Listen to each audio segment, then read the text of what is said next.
ବାବା ଆଖଣ୍ଡଳମଣି ଓଡ଼ିଶାର ଭଦ୍ରକ ଜିଲ୍ଲାର ଆରଡ଼ିଠାରେ ଅବସ୍ଥିତ ଏକ ପ୍ରଧାନ ଶୈବପୀଠ।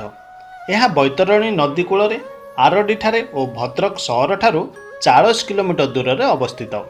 ବୈତରଣୀ ଓ ଶାଳନ୍ଦୀ ନଦୀର ସଙ୍ଗମ ସ୍ଥଳରେ ଆଖଣ୍ଡଳେଶ୍ୱର ବା ଆଖଣ୍ଡଳମଣି ବା ବାବା ମଣିଙ୍କ ମନ୍ଦିର ଅବସ୍ଥିତ।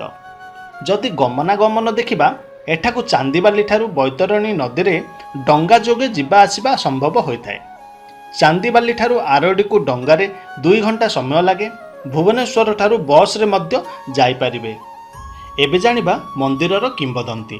ସେହି ସମୟରେ ଜମିଦାର ନୀଳାଦ୍ରି ସମରସିଂହ ଦିନେ ନିଜ ଜମିରେ ହଳ କରିବା ନିମନ୍ତେ ଅନନ୍ତ ନାମକ ଜଣେ ହଳୁଆକୁ ନିର୍ଦ୍ଦେଶ ଦେଇଥିଲେ। ଅନନ୍ତ କିଛି ସମୟ ହଳ ବୁଲାଇବା ପରେ ହଠାତ୍ ଲଙ୍ଗଳ ମୁନଟି ମାଟି ତଳେ ଥିବା ଏକ ବସ୍ତୁରେ ବାଜି ଭାଙ୍ଗି ଯାଇଥିଲା। ତାପରେ ହଠାତ୍ ଆକାଶରେ କଳା ବାଦଲ ଛାଇଗଲା। ପ୍ରଚଣ୍ଡ ଘଡ଼ଘଡ଼ି ସହ ବିଜୁଳି ଚମକିବାରେ ଲାଗିଲା। ଲୁହାରେ ତିଆରି ଫାଟକଟି ଭାଙ୍ଗିଯିବା ସହିତ ପ୍ରାକୃତିକର ଅବସ୍ଥାର ହଠାତ୍ ପରିବର୍ତ୍ତନରେ ଆତଙ୍କିତ ହୋଇଯାଇଥିଲା ଅନନ୍ତ। ବସ୍ତୁଟିର ଚାରିକଡ଼ରେ ମାଟି ଆଡ଼େଇବାକୁ ଲାଗିଲା। ଏକ କଳାମୁଗୁନି ପଥର ଦେହରୁ ରକ୍ତର ଧାର ବୈତରଣୀ ନଦୀ ଆଡ଼କୁ ବୋହି ଯାଉଥିବାର ଦେଖିଲା। ଏହାପରେ ସେ ଯାଇ ଜମିଦାରକୁ ସମସ୍ତ କଥା ଜଣାଇଲା। ଜମିଦାର ସମରସିଂହ କିଛି ଗ୍ରାମବାସୀଙ୍କୁ ନେଇ ଘଟଣାସ୍ଥଳରେ ପହଞ୍ଚିଥିଲେ। ସେତେବେଳେ ଆ ଶବ୍ଦର ରଡ଼ି କରି ବାବା ଆଖଣ୍ଡଳମଣି ଶିବଲିଙ୍ଗର ରୂପରେ ବିଦ୍ୟମାନ ହେଲେ। ଆ ଶବ୍ଦ ରଡ଼ି କରିବାରୁ ସେହି ସ୍ଥାନର